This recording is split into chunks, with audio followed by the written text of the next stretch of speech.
Maraming salamat sa ating Secretary to the Mayor at 10 ng aking mga kasamahan sa punong ekutibo, sa ating District Director General Guzman and the members of the Manila Police District, the men and women, officers, to our fellow co-workers in the national government, at sa ating mga konsihal na nandito na pinamumunuan ng ating Vice Mayor Chi Atiesa, and our Majority Floor Leader Monyo Pangco, at sa lahat ng manggagawa, lingkod bayan ng pamahalang lungsod ng Maynila. Good morning! Good to see you again. Lobe nawa ng Diyos, this is our first of 468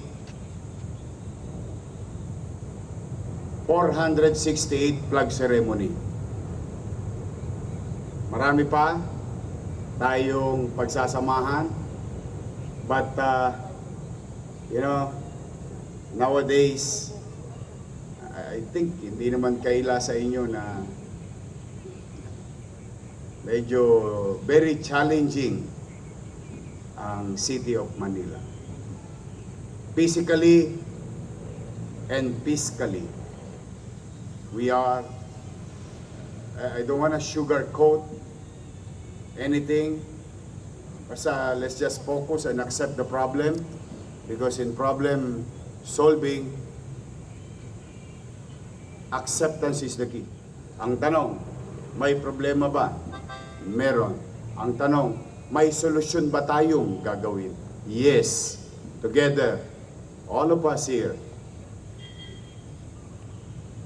may halaga ang bawat isa sa inyo. Saan mang ahensya, bureau, departamento kayo napapabilang. Hindi kayo nailagay dyan nang wala lang. Kayo'y kinilala, kinuha ng pamahalang lungsod upang maging bahagi ng pamahalaan na paglingkuran ang ating mga kababayan. Yang angking galing ninyo, talino, I hope I'm not asking too much. Please do some extra steps. Catch up. Back to zero tayo. But, if there is one good thing about the situation, sanay ako ng wala.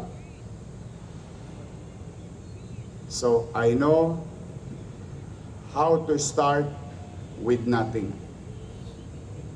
And I know how to begin. And I hope samahan ninyo ako muling magsimula na maibigay natin sa ating mga kababayan dito sa lungsod ang malinis, maliwalas at panatag na pamumuhay. Kundi galingan nyo lang. O now, in return, and let this be put it on record, binabalik ko yung dating polisiya ko na sinimulan ko na dati. Kaya lamang binago-bago dahil mas lamang ang malapit sa kusina sa mga nagdaang panahon. Now, to all of you here listening, and please send this to our fellow workers. Mag-apply kayo ng promotion. Based on merit ang promotion natin muli sa lungsod ng Maynila. Tama. Opo, alam naman natin yan. Sabi ko nga sa inyo, in problem solving, you accept the problem, then we introduce solution. Nung araw, saksi ang Diyos, 98% ng na-promote na permanent, hindi ko kilala, hindi ko nakita. Hindi nyo ako nakamayan. What is the basis of that promotion or giving permanency sa kanyang kinalalagyan? Ay simple lang, based on merit. So, huwag na kayong kabahan. Kung hindi kayo malapit sa akin, hindi kayo mapopromote, hindi, mag-apply kayo ng promotion ninyo at based on merit and time of service sa atin dito sa lungsod. Parang paalala ko, siyempre, hindi naman ako napunta rito ng mag-isa lang. Meron din akong mga kakamping dala-dala. O, kung kukuha rin lang naman kayong item, ang kunin nyo na, yung sa dulo ng walang hanggan. Hindi yung kayo pa nasa unahan. O bakit? May nauna sa inyo eh. Yeah. True that we have to accommodate you if you are qualified. But maging magalang tayo sa mga kasamahan natin sa loob na opisina na magiging katrabaho natin. Kaya, Madam Jo Quintos, you know the drill. Repeat order lang to. Please, huwag kayong mahihiya. Lalo na kung halimbawa, marami na bang paritiro rito?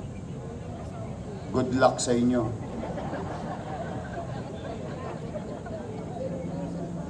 Kailangan kong bayaran ulit yung 200 million na utang ng GSIS.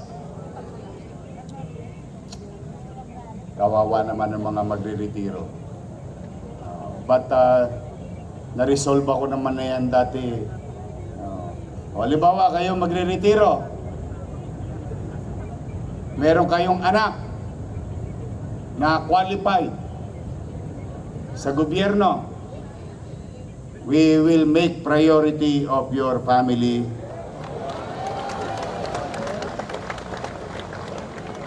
Doon man lang malingon kayo ng pamahalang lungsod na pinaglingkuran ninyo for 20, for 30 years. As a matter of gratitude, as long as they are qualified, they can do so. Sa mga oras at araw at gabi ng pagpupuyat, pagsusobra ng oras ng pagkatrabaho ninyo, sakripisyo nyo sa trabaho sa gobyerno ng Maynila para sa ating mga nasasakupan, doon man lang masuklian kayo ng pamahalang lungsod ng Maynila. Magtino kayo. Siguro naman narinig na ng direktor ninyo na si Dennis Biahe. Ang traffic enforcement is traffic assistance. Hindi violation lagi ang hinahanap natin. Anyway, may huli o wala, may sweldo. Ang tanong lang naman kailan. Opo, buti na sa umpisa pa lang, malaman nyo na. Ang sabi, di ba? Ang nagsasabi ng tapat, nagsasama ng? Oh, hindi ko alam kung aabot ang sweldo ninyo sa katapusan. Yes. That's how we are ruined.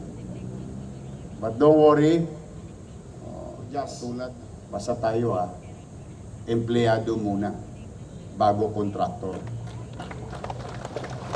She knows it naman from the beginning. And the good thing about Jazz, pro-employee rin si Jazz. So, lahat ng bimpo, pipigayin ko, makasweldo lang tayo sa katapusan. Para na tayong ano ngayon? Minimum age earner, hand to mouth, may kita, may chicha. Ganun po ang sitwasyon natin. But don't worry, I don't want to ruin your week. I'm just trying to, state the facts that we are really in a fiscal ICU. To our people in Manila, ang gusto kong makita promotion, permanent. At Madam Jo, Consiel Jo, ayoko mapopromote dala ng tagadala lang ng bag ni ma'am, ni Direktor. And so, let's give merit and credit to those people who deserves to be promoted. Bisita, may mga bisita tayo rito, may magdo-donate ng 2 motor. Mabasa sana kayo ng ulan, nang dumami pa kayo. Magandang Lunes, umpisa na ng pagbubukas. But now I'm going to address the people of Manila here. And let me take this opportunity to address our citizens.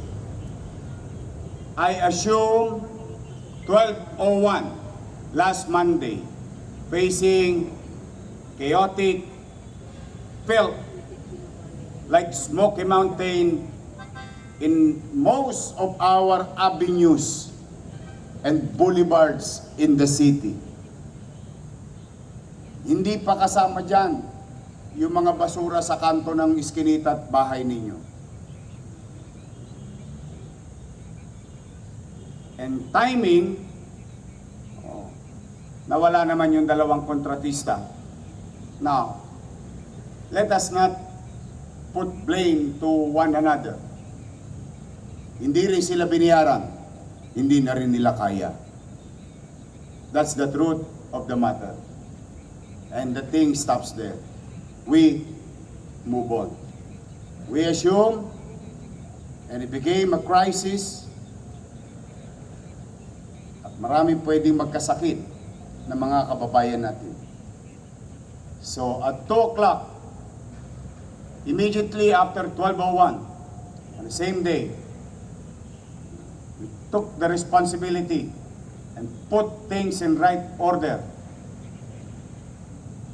Sa ngayon, sa awa ng Diyos, I think kayo mismo, dahil marami naman sa inyo dito, taga Maynila, we can honestly say, since Monday, last week, at least, guminhawa na ang ating mga kalsada.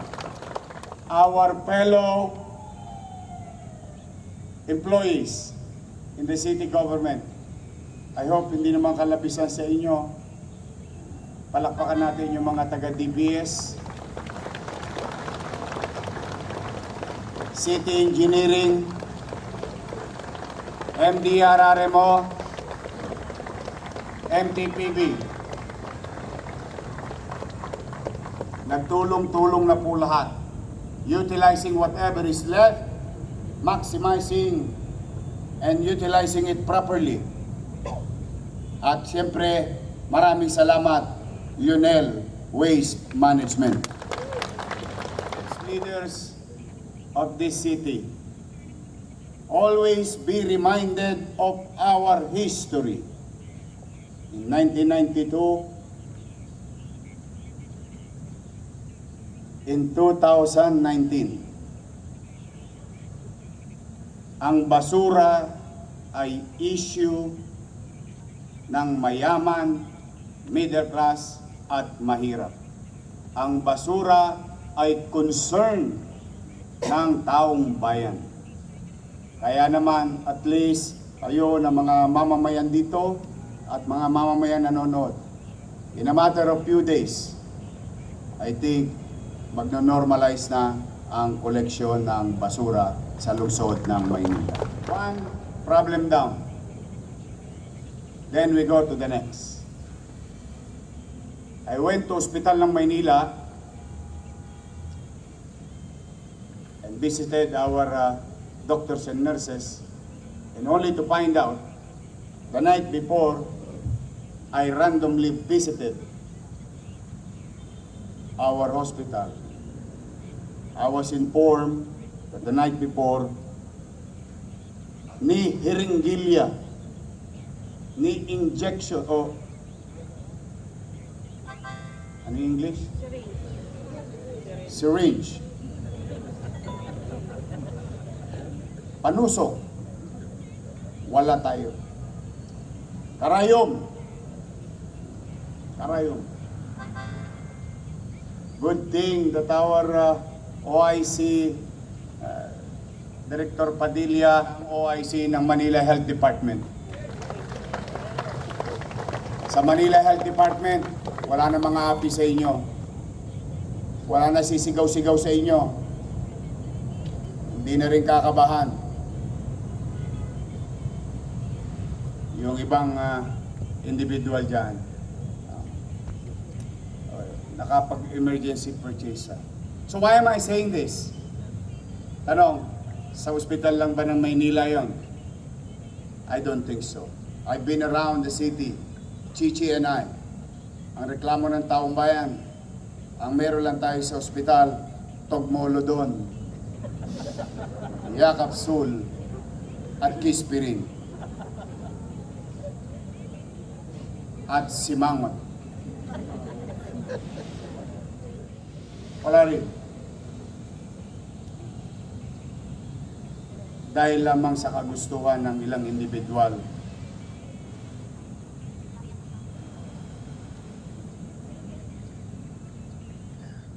Despite of that amount, or what you call commercial obligation to our suppliers who pulled out already last September, but nobody told you. Who pulled out already last February, but nobody told you.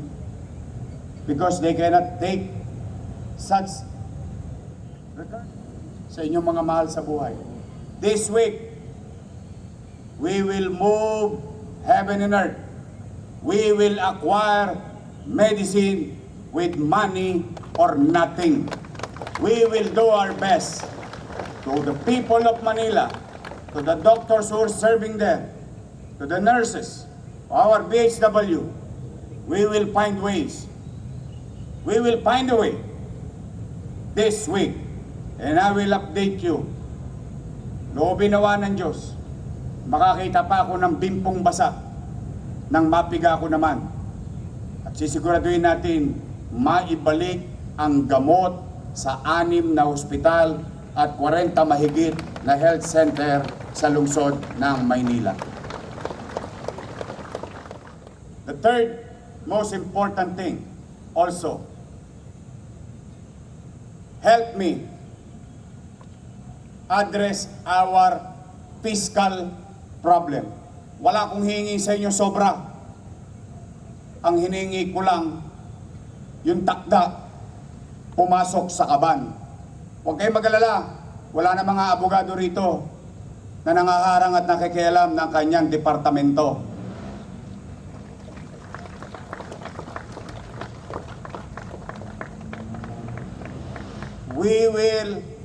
You will operate as a department, not being run by 1, 2, or 3 person higher than you.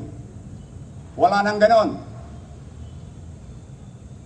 Kaya kailangan ko ng tulong ninyo. Trying to be honest and straightforward. We need to cure, we need to heal the city finances. At wala, again, uulitin ko, wala akong hihinging sobra. Ipasok nyo lang yung piso sa piso. Cuentas claras. Wala na. And we need to do it fast. Kasi kung hindi, malamang sa 30, wala kayong sweldo. Yes, it may sound like a joke, but what if, just what if, walang pumasok? Kasi wala talagang lamang, hindi aabot na ang natitira. Hindi na. Hindi na. So kaya, mag-iingat kayo. Pinabantayan ko kayo. Pinangako ko yan sa isang matanda. 50 square meter. Nag-a-apply na zoning. Hinahataw